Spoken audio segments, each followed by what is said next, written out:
Falar sobre alienação parental, porque o Natal está chegando, as festas de fim de ano, e é quando começam os pais a disputar com quem que o filho vai passar o Natal, geralmente os pais separados. Estou recebendo aqui a psicanalista Cássia Rodrigues e o advogado Gustavo Bassini. Obrigada pela presença de vocês. Cássia, a gente estava conversando agora antes de começar o programa e você fez uma explicação muito didática com relação a isso. Explica pra gente, o que é alienação parental? É uma síndrome, né? Síndrome é uma junção de sintomas. Hoje a gente está vivendo a era sindrômica. Tudo é síndrome. Tanto é que a AIDS é uma síndrome, né? E por que caracterizou síndrome da alienação parental?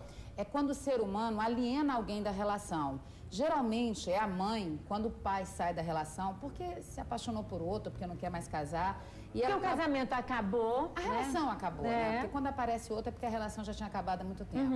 Então, esse ser humano, ele não dá conta de enfrentar aquela perda, que é uma perda muito drástica, um fim de um casamento.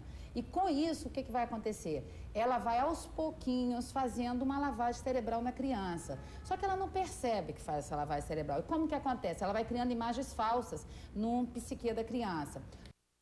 Pegar da criança, criando outros momentos para a criança estar, outros momentos mais prazerosos. No segundo momento, aí o pai não pega a criança no primeiro momento. No segundo momento, ela vai marcar reuniões na escola no dia, aí a criança se sente frustrada.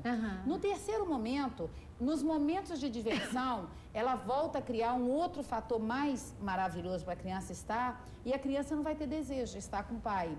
No quarto momento, ela fala mal, começa a falar mal do pai, começa a falar, tá vendo? Seu pai não aparece, seu pai... Com fatos que ela criou, que pareciam reais. No quinto momento, que é quando instala-se a síndrome, ela não precisa mais falar mal do pai, ela pode até falar bem, mas a criança já incorporou aquele distanciamento do pai e ela não tem mais desejo de ir. E nesse momento que chega o psicólogo e chega o advogado também e vão permear. O advogado e o psicólogo chega, se não tiver muito a sensibilidade de perceber o que aconteceu, muitas vezes vai achar que a mãe não fez aquela manipulação que aconteceu com a criança, porque é a criança que vai estar falando mal do pai.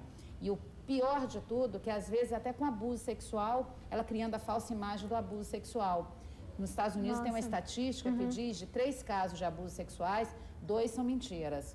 80% da imaginação dessa mãe, geralmente... São falsas memórias, né? Bom, eu vou querer saber mais detalhes com relação a isso, quer dizer, como observar, como ajudar essa mãe ou ajudar esse pai, né? Que também pode ser o pai falando da mãe. E agora já tem um projeto de lei, é isso, Gustavo? É isso, para punir pais que cometem a alienação parental? Porque na nossa Constituição Federal a criança ela é privilegiada, né? Então ela tem vilanizada ou não de um pai e de uma mãe. Então a ideia do projeto é criminalizar a alienação parental. Hoje, como exemplo da Lei Maria da Penha, que deu certo, funcionou muito bem, as mulheres e os homens hoje têm se socorrido hoje dessa violência doméstica. Então a tendência é que, usando a legislação que criminaliza essa alienação parental, as outras partes, e aí até o promotor de justiça vai poder utilizar essa legislação para coibir e punir essa mãe ou esse pai, que a gente fala em mãe que é o mais comum da gente ver, né?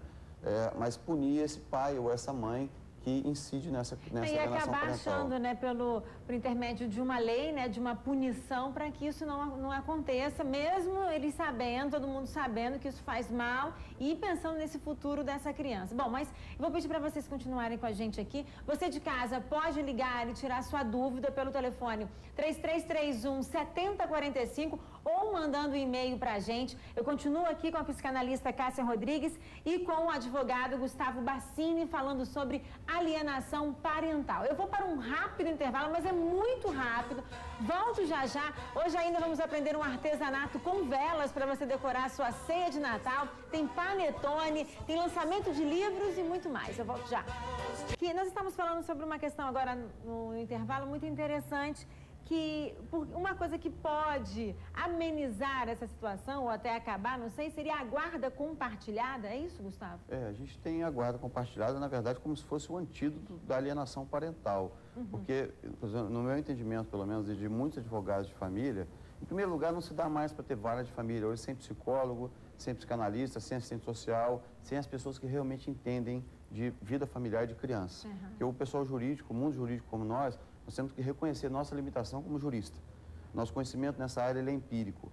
Em segundo lugar, eu entendo que a alienação parental ela é uma consequência daquele modelo ultrapassado de guarda, onde um dos pais ficava dono da criança e o outro pai ficava refém, como um mero visitante, um pagador de pensão. Ali, né? Quando a guarda compartilhada passa a existir, ou seja, a guarda compartilhada é essa cogestão da vida da criança, um pai deixa de estar refém do outro. Então, ela é um antídoto natural da alienação parental. Quanto mais ela for implementada, menos casos de alienação parental a gente vai ter. Mas muitos pais não querem, né? Não, muitos pais até querem. O problema é que eles desconhecem. A resistência que eu vejo é no judiciário. Tem uma pergunta aqui da Michele, da Praia da Costa. Cássia, assim, meu ex-marido era agressivo comigo, então todas as vezes que meu filho vai ficar com ele, eu alerto para que ele tenha cuidado com o pai e que me conte tudo o que aconteceu. Gostaria de saber se este meu comportamento pode afetar o desenvolvimento do meu filho. Já é uma pergunta complicada, né? Porque terapeuta não responde, não é estanque. Terapeuta não é empírico, ele não é cartesiano. Terapeuta bota para pensar, será que a agressão não era com ela ou era com a criança? Porque existem vários tipos de agressões, né? Existe a agressão verbal, sexual, emocional. E a gente, quando tem medo de alguma situação ocorrer, já está acontecendo uma instalação de alguma memória falsa, né? Porque ele pode não ter se dado bem com ela, como esposo, mas ele pode ser um excelente pai. Isso acontece demais. Tem seres humanos que são tão conflituosos na relação que eles não dão certo. Porque cada um detém um poder, e quando o ser humano detém poder, no futuro vai se instalar uma síndrome de alienação parental. Então, eu acho que até nesse caso aqui, como ela disse que ele era agressivo com ela, né? Meu ex-marido era agressivo comigo, quer dizer, ela acaba também passando isso para o filho, né? Inconscientemente, né? Eu diria para ela que é inconscientemente, jamais conscientemente. Porque se a pessoa faz conscientemente, ela chega a ser meio perversa, né? Então, eu não acredito que a amiga seja conscientemente fazendo isso. Só que a gente faz tantas coisas inconscientes que a gente não percebe. Pergunte a alguém perto da sua casa, perto de você, dos seus pais, como que você está agindo? Não seja tão leviana de achar que o pai não é importante na relação. O ser humano precisa de pai e de mãe para construir a subjetividade de quem ele vai ser. No futuro, se ele não passar por essa construção, ele vai ser um adulto inseguro, ele vai ser um adulto com medo, ele vai ser um adulto com baixa autoestima. Até surgiu uma questão agora comigo, quer dizer, isso não pode acontecer também só com pais separados. Não. Com pai e mãe casados, vivendo juntos. Muitas vezes a mãe recrimina esse pai por trás, né? E fala para esse filho, ou vice-versa. Quer dizer, mesmo assim, cria uma imagem nesse filho negativa desse pai, né? Os pais com 30 anos, o filho com 10. Como você vai fazer do seu filho com 10 um terapeuta da relação? É uma covardia. Você falar mal do seu cônjuge para o seu filho é uma covardia. Você está destruindo a imagem de um pai. Agora acontece... Isso acontece alienação com outros familiares, É né? parental, é com parentes, com a prima que você não gosta e você aliena ela da relação, com a sogra. Como que tem relações que agora Natal, que deveria ser harmônico, as pessoas estão totalmente mal resolvidas porque elas inconscientemente, elas não gostam da avó, não gostam da tia, mas nem ela sabe. Elas, no primeiro momento elas falam, nossa, eu gosto, não sei porquê. Uma maldade com é uma perversidade, né? Agora, nesse caso, Gustavo, assim, no caso de uma família, saber que isso está acontecendo, é possível hoje recorrer? Eu sei que esse projeto de lei ainda está aí tramitando. O Poder Judiciário, o juiz de família, ele tem um monte de opções e o promotor de justiça também deixar registrado é o seguinte: há muito preconceito com os casais separados, mas o casal separado de hoje é o casal junto de ontem que vivia mal. É tão somente isso, não muda nada. E você vê aí, por exemplo, várias mulheres que incidem nesse comportamento, que é muito comum, que às vezes são brigadas com a família inteira. Mas quando você é brigado com 10 ao mesmo tempo, está na hora de você começar a pensar, será que não sou eu que estou errado aí nessa situação? A Adriana de Cariacica quer saber o seguinte: ela foi casada há 14 anos com o pai dos filhos dela. E ele não visita, já tem um tempo que ele não visita, não vê os filhos. Eu percebo que eles sofrem muito com isso. Ela quer saber como proceder neste caso. Aí, por exemplo, no caso, a visita, ele é um direito da criança e é um direito paterno. O que acontece com a visitação é o seguinte: você não pode obrigar o pai a visitar, obrigar a criança a ir com o pai. Nesse caso aí, o que acontece muitas vezes é que você tem que ter uma intervenção aí do pessoal da vara de família, do pessoal multidisciplinar, os psicólogos, os psicanalistas, para saber por que esse pai perdeu o interesse. Isso fatalmente é fruto desse modelo de guarda de um pai ver um filho. Imagina um pai que convive com o filho, por exemplo, eu sou pai também, um pai que convive com o filho 24 horas por dia, todo dia. Aí ocorre uma ruptura no casamento, ele passa a ter o filho dele a cada 15 dias.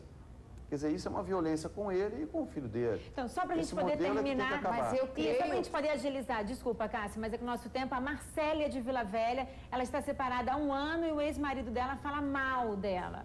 Minhas filhas moram com ele e uma delas não quer mais falar comigo. Ela quer saber o que ela pode fazer. Eu acho que aí está na hora dela procurar o jurídico, né? Quando não tem mais o acordo, que ela já está percebendo a síndrome da alienação parental, ela já tem que ir para a 2ª instância. Porque a gente vai para o jurídico quando o emocional não está dando certo, quando as relações não dão certo. O litígio só acontece quando você está mediando, né? Mas eu creio que tanto ela quanto o ex-marido dela, eles têm que fazer terapia, porque tem que se ver. A gente tem que se ver, a gente tem que olhar no espelho e ver o que a gente está vendo refletido. E isso é muito sério. E no caso anterior, Thaís, eu creio que será que logo no passado, uns 14 anos atrás, será que ela, sem perceber, não estava falando mal do pai? É tão sério. E nós não estamos aqui para dar uma fórmula mágica. Terapeuta, então, não dá fórmula mágica, é muito confortável. Mas é buscar esse conhecimento, é buscar olhar no espelho e ver o que ela está vendo. É verdade. E hoje, obrigada, Gustavo, por ter vindo. Eu só preciso encerrar porque meu tempo está estouradíssimo. Eu quero dar um recadinho para você agora, sabe? Porque, olha só, o Natal das Lojas Mercadão é a melhor opção para você presentear a sua família e a sua casa. Você pode